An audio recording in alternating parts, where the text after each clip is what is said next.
નજર તો જમ્મુ કાશ્મીરમાં સેનાનું મોટું ઓપરેશન સામે આવ્યું છે। ઓપરેશન મહાદેવ હેઠળ 3 આતંકીઓને ઠાર મારવામાં આવ્યા છે।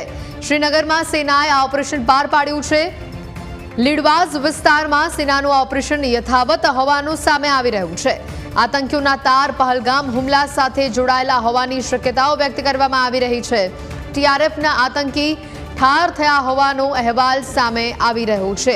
આ જ ટીઆરએફ કે જેને પહલગામ હુમલાના આતંકીઓ સાથે તેના તાર જોડાયેલા હતા અને હવે ફરી એકવાર અહીંયા ક્યાંક તેઓની ઘૂસણખોરી, તેઓની ક્યાંક કોઈ ચાલબાઝ જેને ભારતીય સેનાએ નાકામ કરી અને 3 આતંકીઓને ઠાર માર્યા। ઓપરેશન મહાદેવ હેઠળ આ કાર્યવાહી કરવામાં આવી છે। જમ્મુ કાશ્મીરમાં સેનાનું આ મોટું ઓપરેશન સામે આવ્યું છે। ઓપરેશન મહાદેવ હેઠળ 3 આતંકવાદીઓને ઠાર મારવામાં આવ્યા છે। શ્રીનગરમાં સેનાએ ઓપરેશનને પાર પાડ્યું છે। વધુ માહિતી મેળવીએ સંવાદદાતા જય જોડાયા છે ફોન લાઈન ઉપર। જય, ઓપરેશન મહાદેવ હેઠળ આ ભારતીય સેનાની ફરી એક મોટી કાર્યવાહી, 3 આતંકીઓને ઠાર મારવામાં આવ્યા અને જેઓના તાર જોડાયેલા છે ટીઆરએફ સાથે। જી હેતવી વાત કરવામાં આવે તો છેલ્લા ઘણા સમયથી શ્રીનગર અને જમ્મુ કાશ્મીરની અંદર ભારતીય જે સેના છે તેના દ્વારા આતંકીઓ વિરુદ્ધ મોટીમાં મોટી કાર્યવાહી કરવામાં આવતી હોય છે। ત્યારે ફરીથી એક વખત આજે ટીઆરએફ સાથે સંકળાયેલા જે 3 આતંકવાદીઓ હતા તે 3 આતંકવાદીઓને ભારતીય સેના દ્વારા ઠાર મારવામાં આવે છે। આ સમગ્ર ઓપરેશનને છે તે ઓપરેશન મહાદેવ તરીકે તેને જાહેર કરવામાં આવ્યું છે અને અત્યારે શ્રાવણ માસ હોવાના કારણે ઓપરેશન મહાદેવ નામ આપવામાં આવ્યું છે। સાથે સાથે કહી શકાય જમ્મુ અને કાશ્મીરના જે શ્રીનગરના લીડવાસમાં ભારતીય સેના દ્વારા 3 આતંકવાદીઓને ઠાર મારવામાં આવે છે। સાથે સાથે ભારતીય સેનાના ચીનાર કોર્પ્સ દ્વારા આ સમગ્ર જે ઓપરેશન મહાદેવની જે માહિતી છે તે માહિતી પણ આપવામાં આવી હતી। સાથે સાથે સમગ્ર જે આ 3 આતંકીઓ હતા જેને ઠાર મારવામાં આવે છે તેને ઓપરેશન મહાદેવ હેઠળ કાર્યવાહી કરવામાં આવી હતી।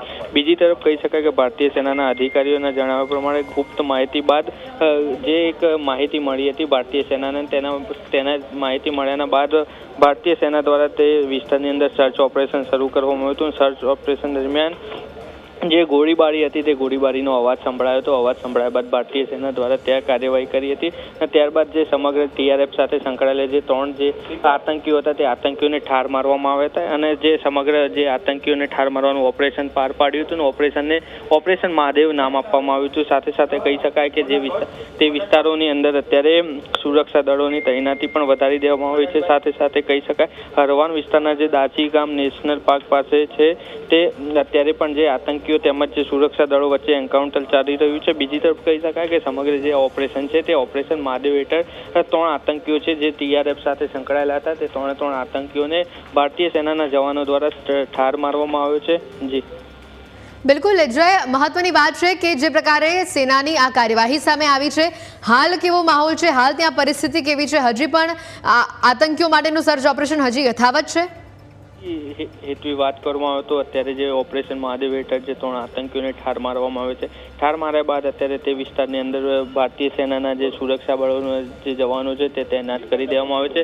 બીજી તરફ કહી શકાય કે જે તે વિસ્તારોની અંદર અત્યારે સુરક્ષા દળોનું મોટું સર્ચ ઓપરેશન પણ હાથ ધરવામાં આવ્યું છે। તે લોકોને આશંકા હતી કે અહીંયા આતંકીઓ છુપાવ્યા હોવાની આશંકા હતી, તેના જ કારણે તે લોકો ભારતીય સેના દ્વારા તે વિસ્તારની અંદર સર્ચ ઓપરેશન હાથ ધરવામાં આવ્યું હતું। સર્ચ ઓપરેશન દરમિયાન તેમને ટીઆરએફના 3 જવાનો મળ્યા હતા, તે લોકોને ઠાર મારવામાં આવ્યા હતા। સાથે સાથે કહી શકાય કે અત્યારે 3 આતંકીઓની જે ઓળખ છે તે ઓળખ કરવાની પ્રક્રિયા હાથ ધરવામાં આવી છે। બીજી તરફ 3 આતંકીઓ પાસેથી ભારતીય સેનાએ મોટી માત્રામાં હથિયારો છે તે હથિયારો જપ્ત કર્યા છે। સાથે સાથે હથિયારોની અંદર કહી શકાય કે જે એરગન હતી સહિતના જે હતા તે હથિયારો છે તે ભારતીય સેના દ્વારા જે આતંકીઓ સાથે ઠાર મારવામાં આવ્યા હતા। સાથે સાથે કહી શકાય કે આ સમગ્ર ઓપરેશન છે તે ઓપરેશન મહાદેવ હેઠળ સમગ્ર કાર્યવાહી કરવામાં આવી છે અને અત્યારે તો ટીઆરએફના 3 જે આતંકીઓ હતા તેમને ઠાર મારવામાં આવ્યા હતા। સાથે સાથે કહી શકાય કે આતંકીઓ છે તે પહલગામ હુમલાની અંદર પણ સામેલ હોવાની આશંકા અત્યારે વ્યક્ત કરવામાં આવી છે, કારણ કે સુરક્ષા દળોનું અત્યારે મોટી સંખ્યામાં। બિલકુલ જય, આભાર વિગતો બદલ। જયદેવ જોશી જોડાયા છે ફોન લાઈન ઉપર।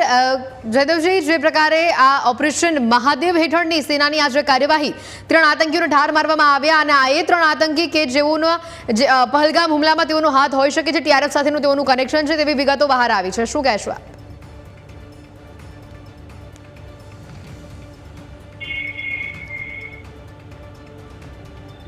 હેલો જયદેવજી, આપને અવાજ આવી રહ્યો છે? જી જયદેવજી, ઓપરેશન મહાદેવ હેઠળ જે સેનાની કાર્યવાહી સામે આવી છે, કેવી રીતે જોઈ રહ્યા છો આપ તેને?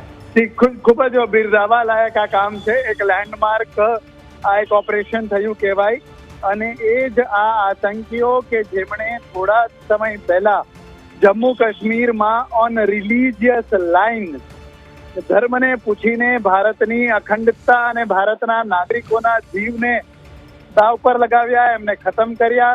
અને ભારતમાં પણ ધાર્મિક વૈમનસ્ય ફેલાવવાનો પ્રયત્ન કર્યો. એ લોકોને આવી રીતે ખતમ કરી શકવા એ આપણું લોકલ પોલીસ તંત્ર, સુરક્ષા તંત્ર અને આપણા ડિફેન્સ ફોર્સીસ કે જેમની બહાદુરીના કારણે આજે આ અંજામ આપણે આપી શક્યા છીએ.